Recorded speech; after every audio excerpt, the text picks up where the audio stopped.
On se retrouve. Regardez. Bah écoutez, il faut vous dire que c'est le succès de Jean Liardon. Vous avez vu le public nombreux et enthousiaste sur ce plateau. Le public, eh bien, ce sont des contemporains de 1924 du côté de Vevey. Et c'est, on va le dire, c'est quand même l'escalade à Genève. Il y a une invasion sympathique de la TV. Ils sont venus dans notre studio, ils occupent. Et on trouve ça très bien. Merci à vous d'être venus.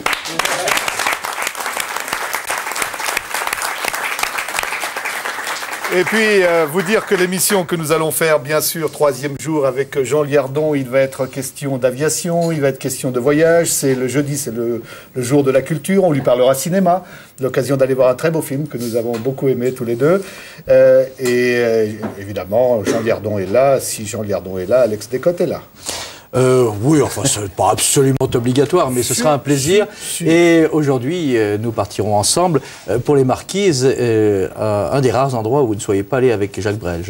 un petit détour en Avignon, mais vous nous expliquerez tout ça. Aldo Giacomello, bienvenue sur ce plateau. Aldo Giacomello est chef concierge Clé d'Or au Beau Rivage. Et puis, Jacques Brel, qui est toujours un peu avec nous sur ce plateau tout au cours de cette semaine. Jacques Brel, il l'a connu, notamment les derniers passages de Jacques Brel, et il l'a protégé. Il est un de ces hommes qui a réussi à faire en sorte que Jacques Brel ait tout de même des jours tranquilles quand la presse le harcelait. Daniel Rossella. On ne présente plus le big boss du Paléo Festival parce que c'est lui. Vous avez souhaité que nous le recevions aujourd'hui, pourquoi ? Absolument, parce qu'au fait, quand on m'a demandé un petit peu dans le monde artistique, ce que j'aimerais bien avoir sur le plateau, moi-même je ne connais pas d'artiste, spécialement suisse romand. Par contre, j'ai tout de suite pensé à Daniel. Daniel qui a toujours montré beaucoup d'enthousiasme pour Jacques. Il dit, s'il y a quelqu'un qui pourrait bien parler de Jacques, vous l'avez déjà emmené en avion Daniel, oui, on est parti sur l'île d'Elbe, il y a très longtemps, on a fait un vol sur l'île d'Elbe. Pour le plaisir, je suppose. En exil. En exil. En exil, voilà. Très bien, parce qu'on est heureux de nous accueillir. David est avec nous. Tout à l'heure, une séquence cinéma, du moins on l'espère, parce que les acteurs doivent arriver. Nous devrions recevoir Gérard Lauzier et Souad Amidou qui sont dans un avion pas piloté par Jean Liardon, raison pour laquelle on a encore des doutes sur leur atterrissage. Sinon il serait là. Et pour un film qui s'intitule Le plus beau métier du monde. Avec Gérard Depardieu. C'est un film très très très beau et très intéressant. Voilà, Alex, vous nous emmenez parce que le lieu secret de Jean Liardon, lorsqu'il ne pilote pas, lorsqu'il n'est pas entre Jeddah, New York, Paris ou Dieu sait où, c'est Avignon. Oui, Avignon, c'est en fait le lieu où Jean et Jane, Jean en particulier, va se faire rafraîchir la tête. Et vous allez voir pourquoi. Deuxième. Deuxième. Il y a un Libanais qui m'a remonté. Alors ça, c'est un coiffeur qui est très sympathique. Je trouve le cadre est sympathique. Je suis sûr que vous devez vous faire raser, non? Non, pas raser, non. Vous devez lui demander la prochaine fois. Il a le style, là. Alors là, c'est le premier point de chute quand vous arrivez de voyage, quand vous arrivez à Avignon, c'est chez le coiffeur. En tout cas, c'était très tôt le matin. Avant toute autre activité, c'était le coiffeur, Jean. Absolument. C'est un petit peu mon côté snobard, c'est-à-dire c'est de jamais avoir un coiffeur en Suisse, mais toujours avoir un coiffeur à l'étranger. Et depuis quelques années, maintenant, j'ai pris l'habitude d'aller chez le coiffeur uniquement à Avignon. Vu les quelques essais que j'ai faits, que ce soit à Riyad, etc. Alors là, effectivement, des fois, il y a des loupés mémorables. Et pour le après, pain, je dois retourner chez lui. Pour le pain, vous n'allez qu'à Avignon aussi? Non, alors le pain, je suis obligé quand même de faire quelques concessions. Mais là, le pain, il faut dire qu'il est extrêmement bon. Alors, vous disposez d'un appartement sous les toits à Avignon. C'est un choix, j'imagine que ce n'est pas pour vous un investissement immobilier. C'est d'abord et surtout le plaisir d'être à Avignon. Absolument. Pour moi, Avignon reste l'endroit où vraiment je désire aller. Dès que j'ai le temps de pouvoir passer quelques jours à Avignon, pour moi, c'est toujours... On dit que vous auriez aimé être comédien, qu'il y a un lien. Vous avez jamais rêvé d'être comédien? Non, alors là, pour cela, non, c'est exclure. Moi, être comédien, je ne pense pas que ce soit possible. Vous y aviez songé quand même un peu. Non, nullement. Alors, non, vraiment pas. J'avais cette impression, enfin, à vous voir figurer dans ces reportages, j'ai vraiment l'impression... Dans le rôle du bricoleur, il est excellent, là, vous voyez, par exemple. Alors, non. Je pense, oui. Alors, disons artiste, parce que regardez bien les assiettes, regardez le dessin des assiettes. Ça, c'est Jean Liardon à l'âge de quel âge? Je devais avoir 10 ans quand j'ai fait ça, oui, les fameuses assiettes Disney. Non, comédien, non. J'aime tout ce qui est spectacle. J'ai toujours aimé le spectacle, que ce soit le théâtre, que ce soit le cinéma, oui. J'ai toujours beaucoup d'attirance, j'ai toujours aimé participer au spectacle, comme Brel m'a aussi toujours fasciné dans le domaine du spectacle. Mais personnellement, j'ai jamais pensé de faire quelque chose dans ce domaine-là. Et l'hôtellerie, vous n'y avez pas songé, en juger par la manière dont vous accueillez Jane à la table? Non, je crois que là, c'est plutôt vous que vous avez filmé, qui fait une très bonne mise en scène. On fait croire que Il c'est manipule la réalité, voilà. Voilà, donc tout se passe à Avignon. Et Avignon, évidemment, c'est la maison de Jean Vilar, c'est le théâtre. Il y a encore de beaux restes à Avignon, comme ce qu'on voit là sur les murailles. Quand je dis de beaux restes, c'est qu'évidemment, c'est souvent très envahi par le public, mais on y trouve toujours un grand plaisir. C'était il y a 3 semaines et c'était un beau moment. Merci Jean. Je suis sûr, Jean, que l'émission terminée, si vous en avez l'occasion, vous repartez en Avignon. C'est prévu, oui. C'est même prévu, vous voyez. Je vous propose maintenant le jeu. Le temps quand même que le Mumu se place. Il va se placer, le Mumu. Oui, Vous voyez, il arrive, le Mumu. Regardez-le, il se prépare, le Mumu. Il va être prêt, c'est pour le jeu. Oui. Et puis sans Mumu, ça va aussi, on peut aussi faire le jeu. On va appeler effectivement une téléspectatrice, puisque je vous rappelle que nous avons vu 2 images. C'était lundi et mardi. Vous avez vu les images enneigées qu'Alex Descotes avait préparées pour nous. Vous avez été nombreux à répondre au standard. Nous avons des gagnants du lundi et nous avons des gagnants du mardi. Mais comme chaque jeudi, pour savoir lequel c'est, eh bien, j'ai ici, cette semaine exceptionnellement, un petit dé. Si c'est le père qui tombe, eh bien, ce sera les gagnants du lundi. Si c'est un père, ce sont les gagnants du mardi. Je jette le 2. Le D, autant pour moi, c'est le 6. Et le 6, comme chacun sait, ici, les jeunes, vous savez tous que c'est un nombre pair. Le collège Calvin et Rousseau vous ont bien enseigné la chose. Nombre pair, c'est donc le lundi que nous appelons. C'est donc Serge Ramel qui nous a appelé en premier lundi et qui habite à Savigny. Rien à voir avec Savigny-les-Beaunes, pas la peine de déboucher. Alors, j'entends une première sonnerie chez Serge et j'adorerais l'entendre sur le plateau. Oui, c'est plus qu'une sonnerie, c'est un Larsen. Bonjour, la télévision Suisse romande au téléphone. Bonjour. Serge lui-même. Eh oui. Enchanté, Serge. Je vais vous passer Alex Descotes. Oui, pour une... Que je ne présente pas. Bonjour, Serge, pour un premier brin de torture. Simplement vous demander, mais vous devez vous en souvenir, quelle est la destination cachée que vous avez découverte? Mais oui, c'est une très belle station qui s'appelle Châteaudet. Que vous connaissez déjà? Oui. Eh bien, dès maintenant, vous allez pouvoir y passer un week-end. Mais pour l'instant, c'est un week-end seul. Demain, si vous le voulez bien, vous aurez la possibilité d'y partir à 2 ou même à 2 pendant une semaine, à condition que vous répondiez à 2 questions complémentaires. Est-ce qu'éventuellement, vous voulez nous rejoindre sur ce plateau demain midi? Ben, malheureusement, ce ne sera pas possible parce que je travaille. Mais au téléphone, oui? Téléphone, bien sûr. Bon, alors, d'accord. Même heure, même numéro. À demain. Alors, merci. Et Bon bravo à appétit, lui. Serge. On est content. Et je vous rappelle pour nos invités, classe contemporain 1924, pour les gens qui fêtent l'escalade, bien sûr, et qui nous font l'amitié d'être avec nous, pour tous nos invités, les coulisses de Zigzag Café, revues et corrigées par Elisa.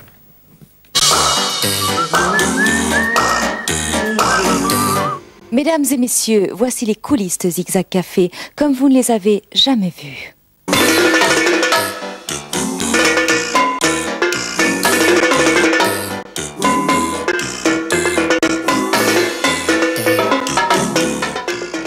Mais un petit café en zigzag et c'est bon. David, 3 heures de maquillage, est-ce bien raisonnable? Ah, il y a du boulot, hein. Attendez, bougez pas, vous n'êtes pas très bien non plus. Le nez, madame, voilà. Votre dernière destination, c'était Haïti. Oui. La prochaine, qu'est-ce que c'est? La cafétéria de la télévision? Non, ce devrait être Beyrouth, mais je n'ai pas encore le visa, donc il se pourrait que ce soit simplement Annecy ou Carouge. Attention, silence, on répète, s'il vous plaît.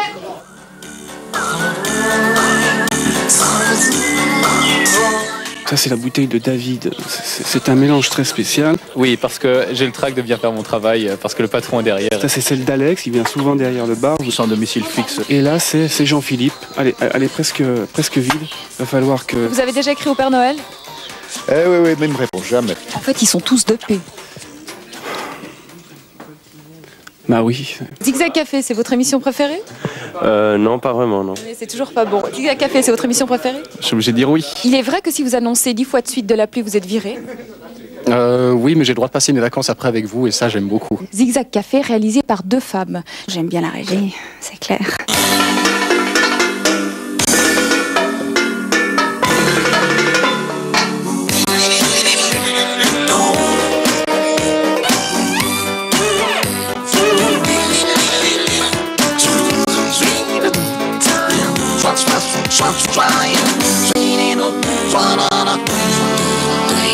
Quelle est la personne la moins bien lookée de la TSR?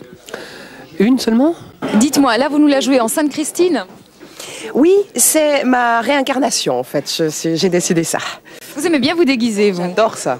Qu'est-ce que je sais pas faire? Les gâteaux au chocolat. Quand une petite démonstration de Rumba avec Christine Magro. Dès qu'il y a de la place sur le plateau. Combien de café depuis le 9 septembre? Je sais pas, 580 je crois. Depuis 3 mois, 580 cafés. C'est énorme, c'est énorme.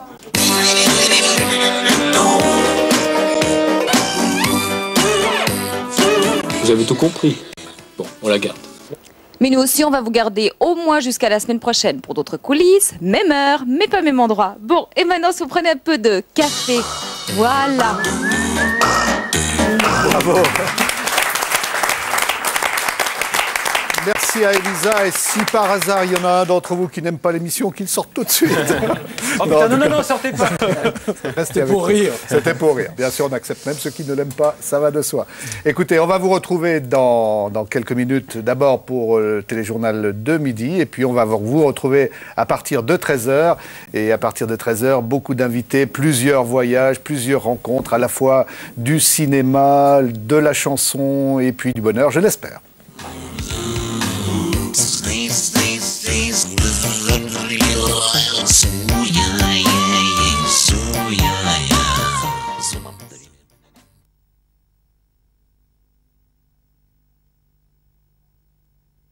h30 ce matin dans le port allemand de Weil, à quelques encablures de balles, altercation. Greenpeace intercepte une péniche transportant un mélange de soya manipulé génétiquement et de soya pur, entre 800 et 1000 tonnes selon les militants. Une douzaine de personnes enchaînent le bateau à la rive et se cadenassent sur le pont, sous les yeux de la police allemande qui, dans un premier temps, n'intervient pas. L'organisation écologiste dénonce l'importation par l'industrie agroalimentaire de produits manipulés génétiquement alors que le Conseil fédéral n'a pas encore donné son feu vert pour de telles importations. Greenpeace a l'intention de poursuivre son action jusqu'à ce qu'on ait la certitude que les autorités suisses confisqueront la marchandise, déclare ce militant. Pour cette action, Greenpeace a reçu le soutien de diverses associations pour la protection des consommateurs et des petits paysans. Greenpeace ne veut pas en rester là. Dans les prochains jours, elle entend arraisonner d'autres péniches transportant les mêmes produits. À l'étranger, ces deux informations, l'une concernant le pont aérien humanitaire désormais établi par le CICR pour tenter de ravitailler les milliers de réfugiés sans assistance depuis des semaines que durent les combats à l'est du Zaïre, dans la région des Grands Lacs. Deuxième information, Israël vient de fermer les accès de la ville de Ramallah en Cisjordanie, un territoire autonome palestinien, et cela à la suite d'une attaque qui a tué une mère israélienne et son enfant hier soir. Il faut préciser que Ramallah se situe près d'une colonie juive où vivaient les victimes. Jeanne Levis. Il semble que les assaillants, au nombre de 3, se soient enfuis en direction de Ramallah, d'où le bouclage impressionnant mis en place par les Israéliens, mais aussi par les Palestiniens, dont le gouvernement est soupçonné de mollesse à l'égard des terroristes. Israël a accusé cette fois le FDLP de Georges Habash, qui reste opposé aux accords de paix entre Israéliens et Palestiniens. Les Palestiniens ont condamné l'attentat, trop conscients qu'il peut affaiblir l'autorité palestinienne vis-à-vis du gouvernement israélien. Toutefois, pour le ministre palestinien de la Justice, Israël a besoin de ce genre d'attaque pour justifier son obstruction dans les négociations de paix. Le Premier ministre israélien, pendant ce temps, a rendu visite aux blessés à Jérusalem et il a juré de capturer les assassins qu'il souhaite voir remis à l'État hébreu, alors que l'autorité palestinienne n'est pas tenue de les extrader si elle les juge elle-même. Les colons juifs de la région ont publiquement demandé l'arrêt des négociations sur Hébron, où 400 des leurs cohabitent difficilement avec les Arabes. Et puis cette image souriante avant de vous donner la météo. Genève fête l'escalade, vous le savez peut-être, et traditionnellement, le 12 décembre, les collégiens costumés défilent dans la ville. Ils sont autour de nous d'ailleurs, vous ne les voyez peut-être pas. Si vous voyez des images ici de dehors ce matin, leur promenade les a conduits jusqu'au pied de la tour de la télévision, où ils ont demandé pêle-mêle des jacuzzis, les babybouchettes et Massimo Lorenzi, lequel ne s'est pas fait prier pour aller les saluer, tout en tâchant de calmer un peu les foules.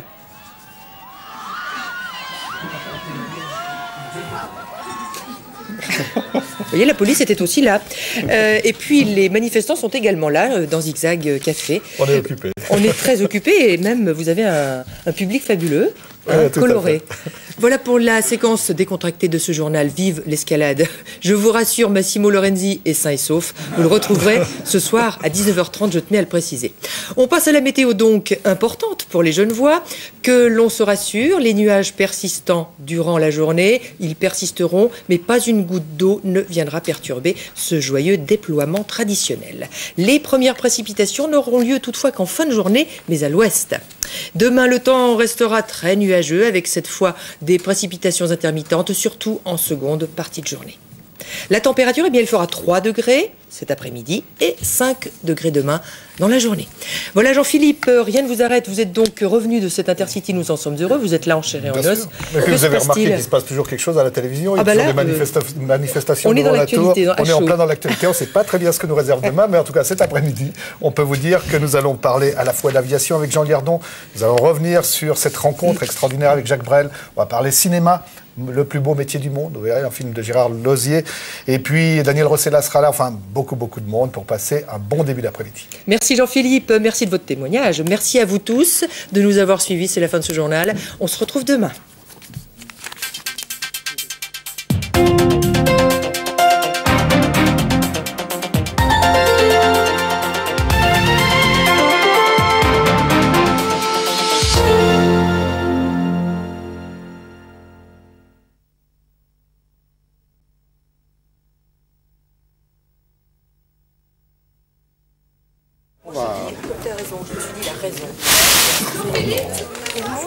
Bien sûr.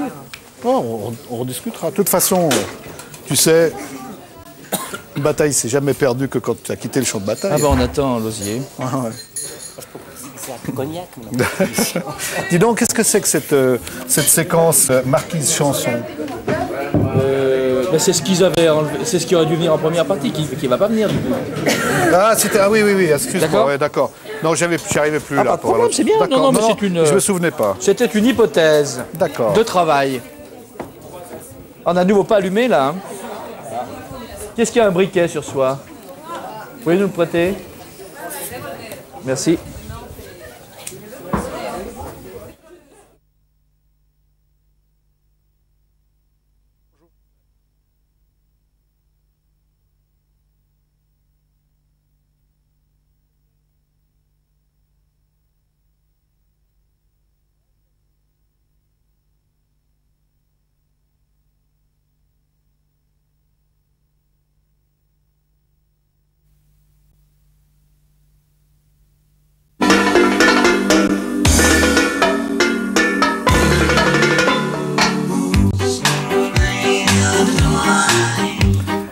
Voilà, on se retrouve pour cette deuxième partie de Zigzag Café avec, je vous l'ai dit, un très très beau menu. Jean Liardon est avec nous, il reste toute la semaine et avec lui on évoquera cette rencontre avec Jacques Brel parce que je vous le précise, Gérard Lauzier vient de nous rejoindre.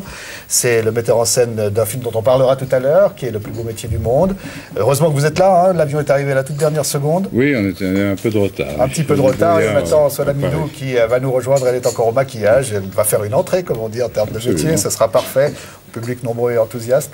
Je vous présente Jean Liardon. Jean Liardon est un pilote, instructeur pilote, qui a une très grande expérience dans ce domaine et il a été l'homme qui a formé Jacques Brel à l'aviation. Voilà. Alex, avec nous? Oui. On va voyager tout à l'heure? Nous irons tout à l'heure jusqu'aux Marquises, mais avec tout de même une escale en Guadeloupe grâce à des images de Jean Liardon. Et puis Aldo Giacomello, qui est chef concierge Clé d'Or au Beau Rivage à Genève, qui a été un des personnages qui a protégé Jacques Brel dans des périodes difficiles. Et puis Daniel Rossella, il est là, voilà, Daniel Rossella. Bon, on ne le présente pas, voilà, après c'est tout, c'est comme ça. Oh, y a-t-il une personne dans cette salle qui ignore ce qu'est le Paléo Festival? David?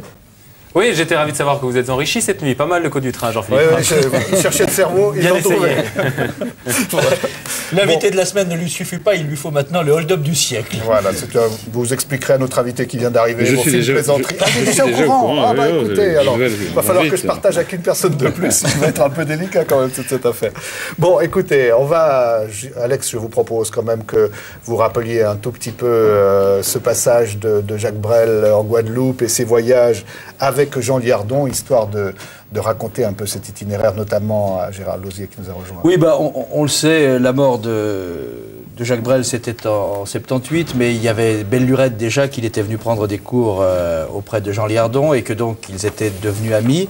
Ce qui fait qu'en 71, sauf erreur Jean, c'est bien ça, hein, oui. Vous êtes partis ensemble pour la Guadeloupe avec un certain nombre d'autres passagers, avec l'escale qu'on a vue avant-hier difficile au Groenland, et ceci pour faire une surprise. À bord, il y avait Jojo, l'ami de toujours de Brel. Est-ce que vous pouvez nous dire, en même temps que nous allons voir ces images, nous dire un peu qui sont les passagers et ce que vous allez faire là-bas en Guadeloupe? Alors, en fait, on partait en Guadeloupe pour rencontrer la fille de la femme de Jojo. Et il y avait toute une mise en scène, on devait arriver. Alors, ça, c'est déjà la Guadeloupe, c'est l'hôtel Caravelle. Et là, vous voyez Jojo qui arrive sur la place, le fameux Jojo de la chanson. De la très, très belle chanson. Ouais. Exactement, qui était malheureusement déjà malade à l'époque, mais qui était en pleine forme et qui a vraiment été le compagnon de Jacques Brel. C'était vraiment l'ami. Ils ont tout fait ensemble. Et je crois que Jojo a été le père presque de Jacques, qui s'est occupé de lui continuellement. Là, vous nous voyez à table, Madeleine. La compagne de Brel. Brel, surtout, qui a été, pendant les dernières 4 années, très très proche de Brel. Dans toute la période de la maladie, Madeleine a été très très présente et vraiment s'est occupée de manière formidable de Jacques. Voilà Jacques, en pleine discussion, tel qu'il était. Lui, ce qu'il aimait, c'est de voir les gens autour de lui. Il aimait rire et tout. Cette dame que vous voyez là, Jacques voulait absolument la ramener en France. Donc, il voulait absolument la voir. Et là, c'est intéressant. Il va voir qu'il y a une caméra sur lui. Tout d'un coup, on va le voir réagir comme un Bilem. Il a le sens du spectacle. Alors, absolument. Ça, c'était son côté de scabotin. C'est-à-dire, même quand il était malade, je me rappelle toujours, il venait toujours de manière très discrète en Suisse. Et on faisait tout pour le protéger, pour pas qu'il y ait d'incident. Alors, oui. À ce propos, on a Aldo Giacomello qui est avec nous. Prenez le micro qui est devant vous. Vous êtes chef concierge dans un très grand hôtel de Genève. Et c'est là que Brel va se réfugier alors qu'il est recherché par toute la presse internationale qui le harcèle au fond. Oui, Brel est venu, comme vous dites, se réfugier. Je souhaiterais plutôt l'expliquer comme un choix de venir dans un contexte qui lui était familier, dans un contexte dans lequel il se sentait à l'aise. Et j'aimerais vous parler peut-être... Racontez-nous comment est-ce qu'il était avec vous. Il vous demandait, faites attention que je puisse sortir, rentrer, comment ça se passe? Non. Monsieur Brel, ce n'est pas par hasard que Monsieur Brel est arrivé à Beau-Rivage. Au contraire, il aimait ça. Il aimait venir à Beau-Rivage. Et nous, à Beau-Rivage, on était tous très concernés par Monsieur Brel, particulièrement lors de ses derniers passages. La famille Meyer elle-même et nous tous, collègues, on était très sensibles. Alors, au fond, toute la presse le cherchait. Vous faisiez quoi, vous, pendant ce temps-là? Alors, pendant que la presse le cherchait, c'est surtout lors de la sortie de son dernier disque. Oui. Moi, personnellement, j'écoute chaque matin, avant de commencer mon service, le journal. Et depuis quelques jours, on annonçait Brel à Paris, on annonçait Brel à Budapest, on annonçait Brel aux Maldives, on annonçait Brel en Angleterre. Tout le monde les cherchait. Et Brel était à Beau-Rivage. Il se cachait. Alors, non, il ne se cachait pas. Au contraire, c'est là l'anecdote qui est bon à suivre. Au contraire, il ne se cachait pas. Il rentrait, il sortait. Et il se faisait un plaisir de parcourir d'une manière très, très libre la ville dans tous ses sens. Par contre, en rentrant, il y avait un moment très amusant avec nous, c'est qu'il me demandait « Où suis-je aujourd'hui ?» Par le fait qu'il savait que le matin, j'écoutais les nouvelles, et chaque matin, il était découvert ailleurs, tout en sachant que nous l'avions à Beau-Rivage. Bien, merci en tout cas de votre témoignage. Je crois qu'on peut l'applaudir, parce qu'il a fait un beau travail. Je voudrais que vos applaudissements se prolongent parce que nous allons recevoir notre invité. Souad Amidou, qui va prendre le chemin du Zigzag Café. Bonjour, bienvenue. Bonjour, installez-vous, je vous en prie. Bonjour. On vous l'expliquait tout à l'heure avec Gérard Lozier. Souad Amidou nous rejoint à l'instant parce que l'avion vient de se poser. Vous venez de Paris pour nous parler d'un film qui nous a beaucoup intéressé, qu'on a beaucoup aimé. Et on vous a aimé particulièrement dans votre rôle. On en parlera tout à l'heure. C'est Le plus beau métier du monde avec David, qui est notre responsable notamment de la chronique cinéma. Voilà, il y a une autre question que j'aimerais poser. C'est à Daniel Rossella qui est là avec nous. Daniel, je vous présente le responsable du Paléo Festival, qui est un très, très grand festival que vous connaissez probablement. Vous n'avez pas connu Jacques Brel, mais qu'est-ce qu'il représente pour vous? Non, souvent on demande aux gens quel est le personnage le plus extraordinaire que vous avez rencontré. Et pour moi, ce serait peut-être le personnage le plus extraordinaire que je n'ai jamais rencontré et que j'aurais beaucoup aimé rencontrer. Et surtout que j'aurais beaucoup aimé avoir la chance d'inviter sur la grande scène du Paléo Festival. Parce que pour moi, Jacques Brel, c'est vraiment un être extraordinaire par rapport au métier du spectacle. Il disait de lui-même qu'il était artisan, que c'était simplement une question de travail. En fait, tout le monde sait bien qu'il avait du talent, mais c'est quelqu'un qui a beaucoup travaillé. Et puis qui a une présence de scène incroyable, c'est vraiment très très fort. Il y a des tas de chansons qui n'ont pas pris une ride. Quelques arrangements musicaux ont changé et l'intensité des mots reste la même. Il y a une poésie, il y a une richesse, il y a une force dans les phrases, une force dans les mots qui font que les chansons de Jacques Brel ont une intensité à nul autre pareil, quoi. Merci Daniel. Autre témoignage, vous allez nous emmener cette fois où, Alex? Eh bien aux Marquises, c'est-à-dire à l'endroit où Brel a passé les dernières années, d'où il est revenu une dernière fois pour son ultime voyage, et je m'y suis rendu à la recherche de ceux qui ont encore connu Brel. Nous rencontrerons aussi un autre ami demain à Tahiti, mais aux Marquises même, eh bien, si vous voulez bien, nous partons sur les traces de Brel à la rencontre de ses amis restés là-bas. Le voyage est un long voyage, un voyage de plusieurs dizaines d'heures. Il faut à peu près 16 heures pour arriver jusqu'à Papeete. De là, évidemment, on change d'avion, on abandonne le jet intercontinental, on monte dans un plus petit avion et après 1000 km au-dessus du Pacifique, c'est-à-dire à peu près 2 heures, on arrive à l'aérodrome d'Atuona qui se trouve sur l'île de Ivaoa, à peu près à 400 mètres d'altitude. Et puis, comme par hasard, les pilotes qui continuent à être les pilotes d'Air Tahiti sont des gens qui, à l'époque, ont croisé Brel, en particulier lors des EVASAN, c'est-à-dire les évacuations sanitaires qu'il y a sur toute île.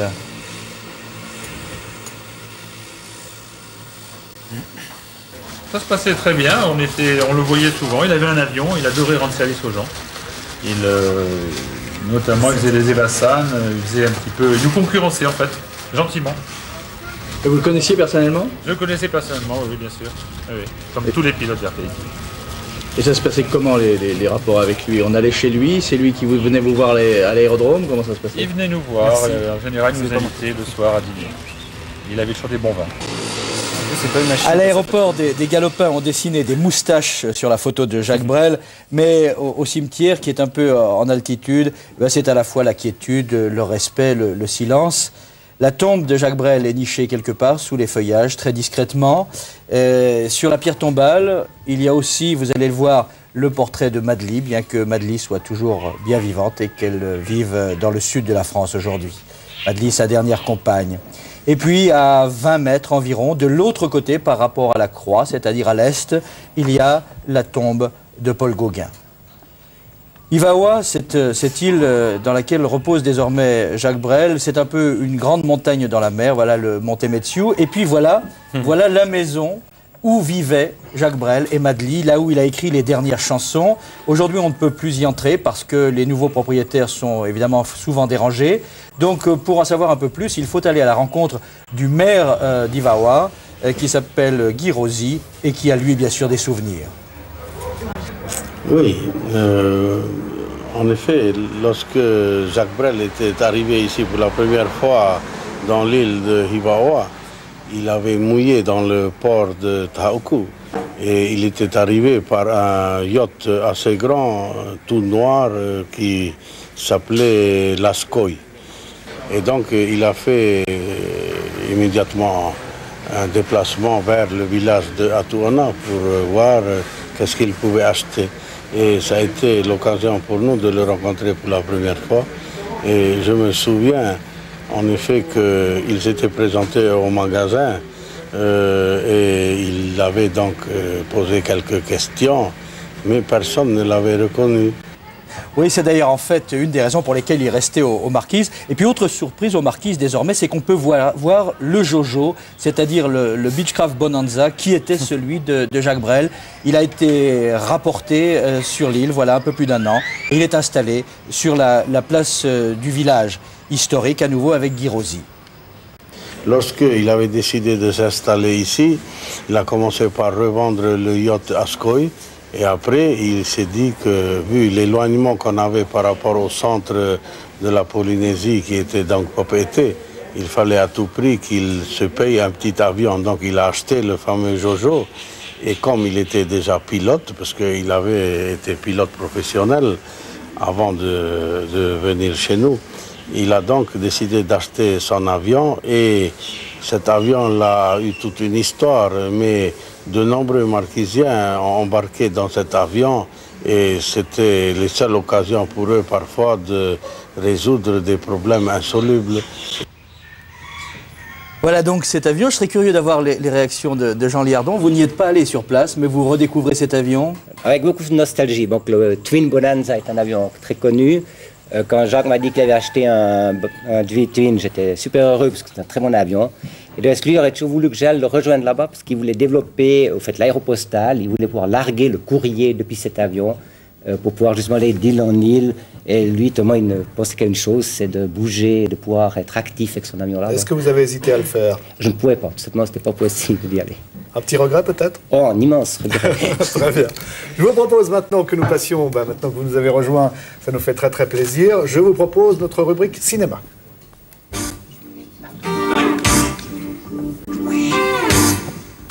Parce qu'il est une chose, Jean-Philippe, qui est peut-être tout aussi difficile à piloter qu'un avion, c'est une classe. Et c'est Gérard Depardieu, ou son personnage Laurent Monnier, qui le découvre dans un film intitulé « Le plus beau métier du monde ». Avant d'interroger nos invités, j'aimerais tout de suite qu'on se plonge dans l'ambiance. Le film démarre très fort, et je dois vous le dire, Gérard Lauzier, cette première scène est très très très chouette. Jean-Philippe Rapp n'en revient pas, il se méfie maintenant quand il rentre chez lui. On en rit encore. On la dévoile pas, mais une première scène fait que dans les 3 premières minutes du film, Gérard Depardieu divorce de son épouse, merveilleusement interprétée par Michel Larocque, qu'il se retrouve, lui, prof d'un lycée pépère de la région parisienne, qui se trouve en banlieue, dans la cité des Mûriers, qui porte bien son nom, tant on y devient mûr dans cette cité-là, vous allez le découvrir. Et vous allez voir l'un des premiers contacts de Gérard Depardieu, ou plutôt de Laurent Monnier, le personnage, avec les élèves. Extrait du plus beau métier du monde, qui sort demain en Suisse romande. Monsieur Baudouin. Ah, ils ont bouché la vôtre aussi? C'est la 8e ce matin. Hein. Mais je crois que c'est du chewing-gum. Oui, mais on dirait, oui. Vous savez, ils m'ont même mis du plâtre la semaine dernière. 3 serrures, il a fallu changer. Oui. Bon, je vais chercher le concierge, il va réparer ça. Ce sera long. Ah, et il y en a 7 avant nous, hein. Oh là, oh là. Bon. On va descendre dans la cour, on va passer par la fenêtre. Comment on va faire, monsieur? J'ai laissé une fenêtre dans la classe ouverte exprès hier. Oh, vous êtes MacGyver ou quoi?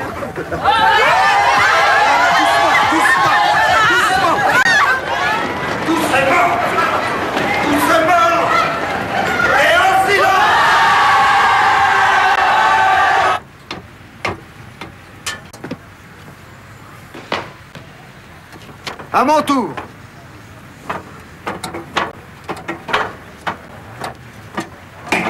Alors? Ah non, non. Non, mais arrêtez, ce n'est pas drôle, arrêtez. Arrêtez. Oh là là.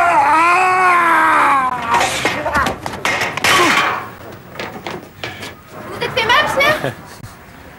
Voilà, ça fait bobo effectivement, et toute la musculature de Gérard Depardieu ne suffira pas à elle toute seule par rapport à tous ces jeunes. Alors, évoquez Gérard Lauzier dans ce film, la tension, les banlieues, cette situation. Qu'est-ce qui vous a donné l'idée pour cette comédie d'aller vous plonger dans cet environnement-là? D'abord, on en parle beaucoup. Hein. C'est un sujet à la fois qui n'est pas tellement drôle en France, c'est plutôt dramatique. Mais c'est la convergence de plusieurs facteurs, comme très souvent c'est le cas. J'ai une parente qui est professeure, qui a pris sa retraite et qui me faisait au cours des années un peu la chronique de sa vie professionnelle. Et grâce à cette chronique, j'ai vu l'évolution dans certains quartiers, dans certains coins, parce que toutes les écoles et tous les collèges, tous les lycées en France ne sont pas comme ça, grâce à Dieu. Des collèges dans ces banlieues défavorisées, difficiles. Et puis, ça a été un déclic. Je me suis dit, tiens, je vais faire un film là-dessus. C'est un peu un hommage aux professeurs, d'ailleurs, parce qu'ils sont désormais... en France, on les appelait au début les hussards de la République. Je crois qu'ils sont vraiment redevenus les hussards de la République, et puis ils sont en première ligne. Mais la difficulté peut-être quand même, c'est de traiter d'un sujet aussi grave avec un ton de comédie par moment. Le mélange de genres qui est très très intéressant dans le film. Oui, moi je fais de la comédie, je ne sais pas faire grand-chose d'autre, donc je l'ai abordé sous le ton de la comédie, et puis le sujet lui-même m'a amené à avoir aussi des moments à la fois d'émotion et puis des moments de violence, parce que l'environnement est violent. Et donc j'ai essayé de doser ces trois éléments, la violence, l'émotion et la comédie, et pour rendre un peu compte de ce que peut être la vie dans ces collèges, avec bien sûr l'exagération de la fiction de la comédie. C'est pas toujours aussi dramatique, mais ça l'est parfois davantage, puisque depuis d'ailleurs c'est allé encore plus loin, puisqu'il y a eu des meurtres, il y a eu le sang à couler. Mais là, ce qu'on va constater, c'est que Gérard Depardieu va être bougrement aidé par quelqu'un qui est déjà dans ce collège, qui est un très beau personnage. C'est le personnage que vous interprétez. Quelle chance il a. Il a beaucoup de chance. On a tous trouvé qu'il avait vraiment autant que nous à cette table aujourd'hui. Absolument. Le personnage s'appelle Radia Swadamidou. Vous l'interprétez superbement. On dirait que c'est du vécu. C'est un sujet qui vous touche particulièrement? Oui, comme tous les sujets proches de notre société actuelle, ça me touche. Oui, ça me touche comme tous les problèmes de notre vie moderne me touchent. Et tu es mère de famille aussi.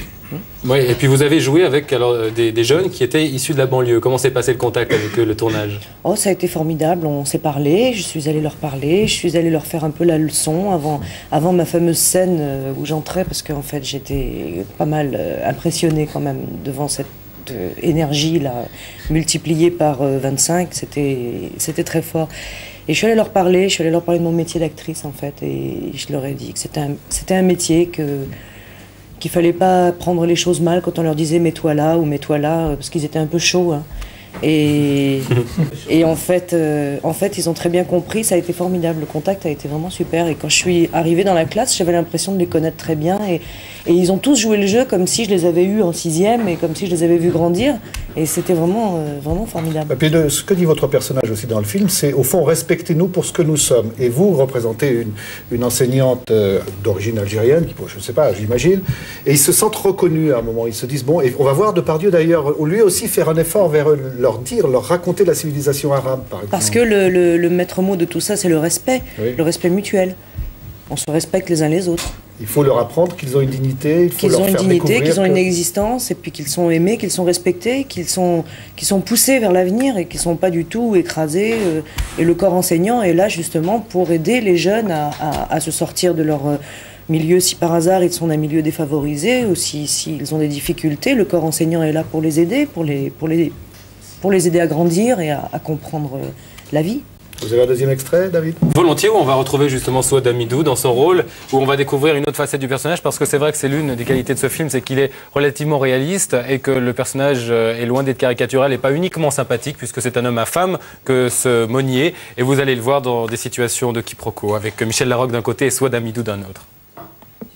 Ne me touche pas, Laurent, ça va mal finir. Oh, c'est pas vrai, mais il va me rendre folle celui-là. Alors quoi, il va falloir que je sorte de chez moi chaque fois que tu viens voir les enfants? Ne me touche pas, Laurent. Il s'en fout, il continue. Oui.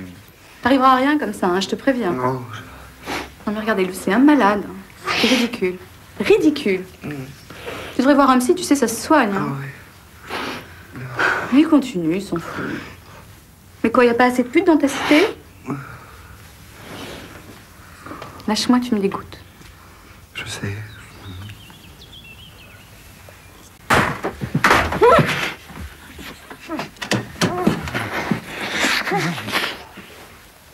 Laurent, arrête.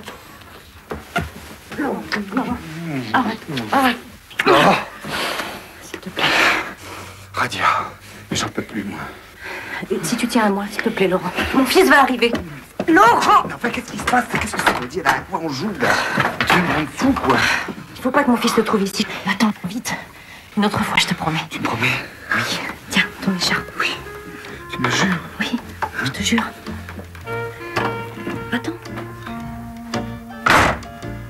Ben, je crois qu'on peut l'applaudir d'abord, si vous voulez bien. Et puis, c'est étonnant, c'est parce que, bon, on a organisé votre rencontre aujourd'hui, on avait envie de vous voir, et on parle de Jacques Brel. Et Jacques Brel, le risque du métier, les difficultés d'être dans l'enseignement, c'est un film, Alex. Tout à fait. C'est à travers les risques du métier, ça fait maintenant pratiquement 30 ans, qu'on avait découvert le Brel acteur. C'était avant la bande à Bono, et c'était ce Brel dénoncé de manière fallacieuse par une gosse qui prétendait avoir été sa victime à l'école.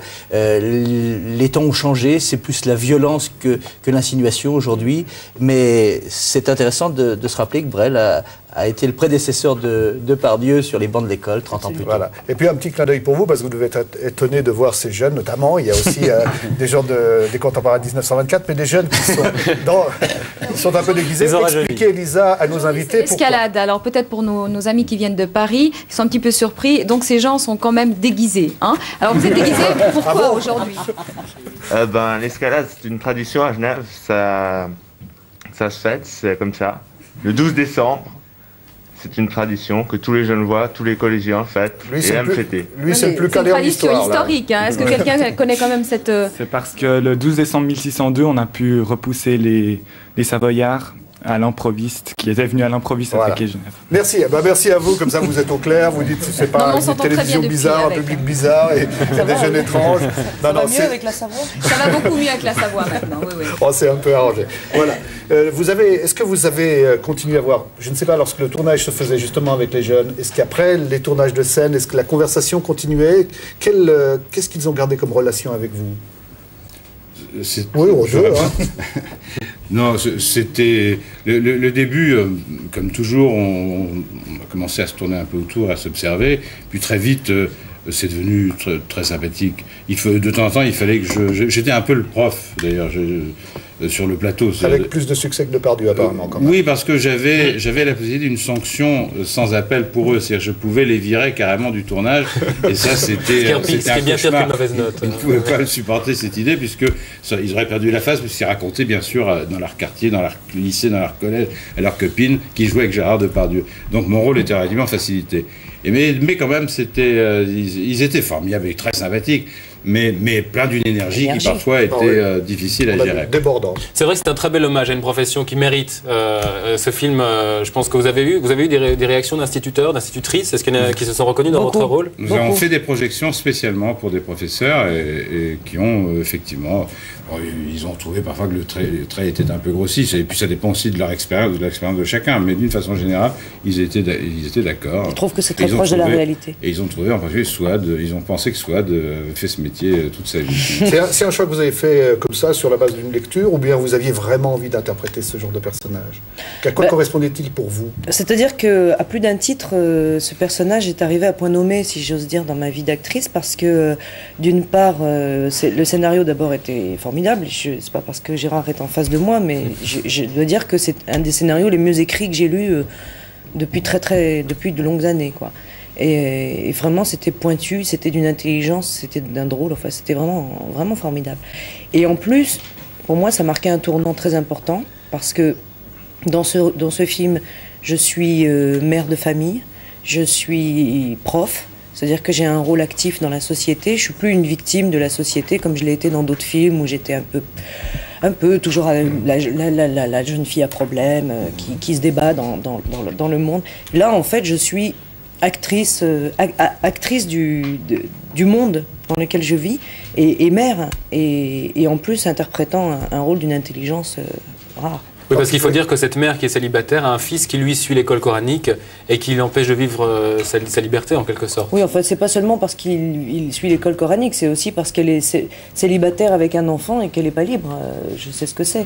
C'est qu'on n'est pas libre de ses mouvements quand on élève seul son enfant. C'est dur, surtout avec un salaire de prof, j'imagine que ça doit être encore...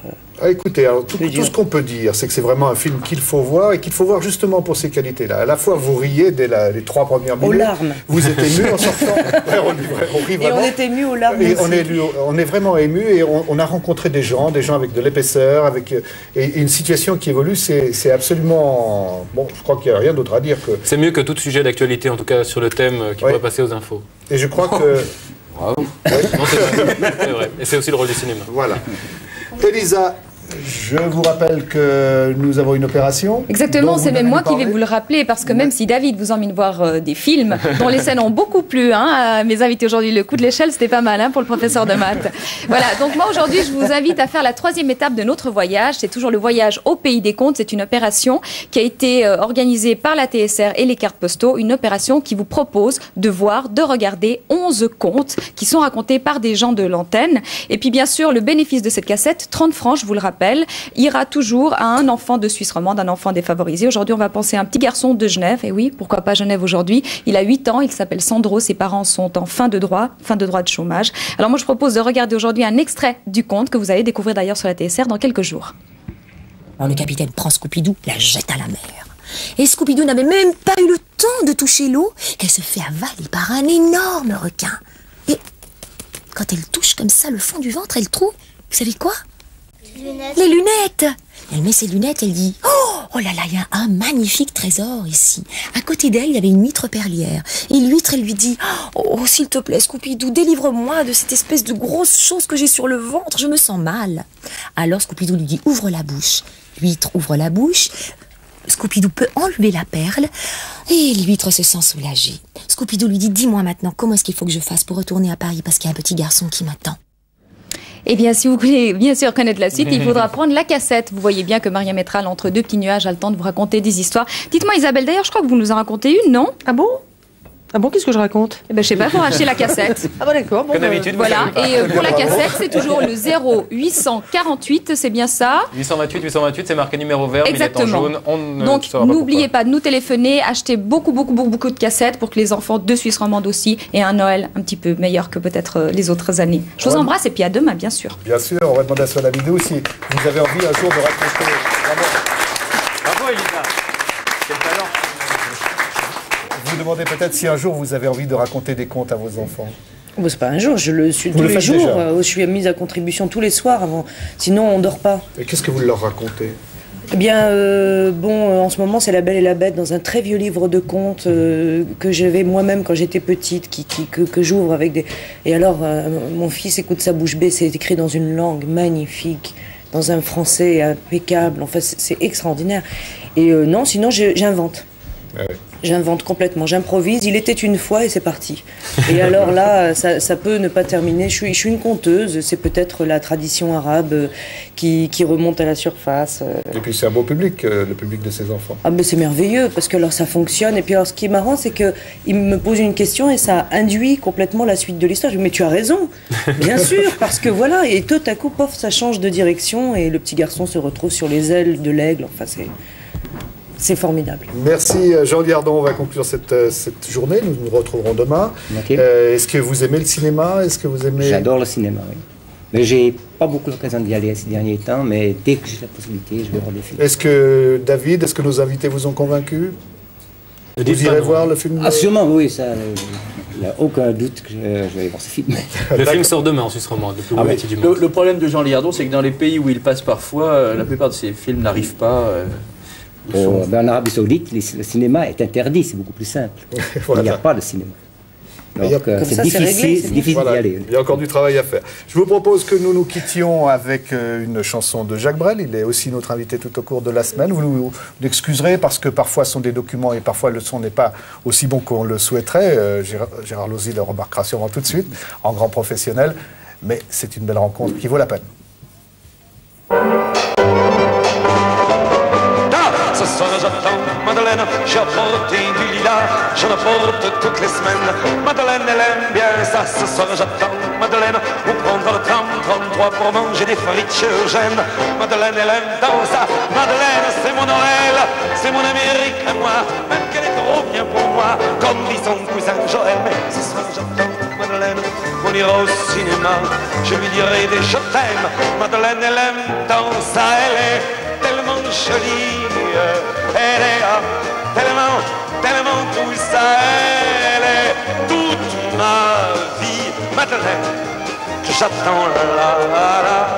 Ce soir j'attends Madeleine, mais il pleut sur mes lilas, il pleut comme toutes les semaines, et Madeleine n'arrive pas. Ce soir j'attends Madeleine, c'est trop tard pour le tram 33, trop tard pour les frites de Gênes. Madeleine n'arrive pas, Madeleine c'est mon horizon. c'est mon Amérique à moi, même qu'elle est trop bien pour moi, comme dit son cousin Gaston. Mais ce soir, j'attends Madeleine, il me reste le cinéma, je pourrais lui dire des je t'aime. Madeleine, elle aime dans ça, elle est tellement jolie, elle est tellement, tellement tout ça, elle est toute ma vie. Madeleine, qui n'arrive pas. Ce soir, j'attendais Madeleine, j'ai jeté mes lilas, j'ai jeté comme toutes les semaines. Madeleine ne viendra pas ce soir, j'attendais Madeleine, tiens, le dernier train s'en va, on doit fermer chez Eugène. Madeleine ne viendra pas. Madeleine, c'est mon espoir, c'est mon Amérique à moi, mais sûr qu'elle est trop bien pour moi, comme dit son cousin Gaspard. Ce soir, j'attendais Madeleine, c'est fichu pour le cinéma, je reste avec mes je t'aime. Madeleine ne viendra pas, elle est pourtant tellement jolie, elle est pourtant tellement tout ça, elle est pourtant toute ma vie. Madeleine qui ne viendra pas, mais demain j'attendrai Madeleine, je rapporterai du lilas, je rapporterai toute la semaine. Madeleine l'aimera ça. Demain j'attendrai Madeleine, on prendra le tram 33 pour manger des frites chez Eugène. Madeleine elle aimera ça.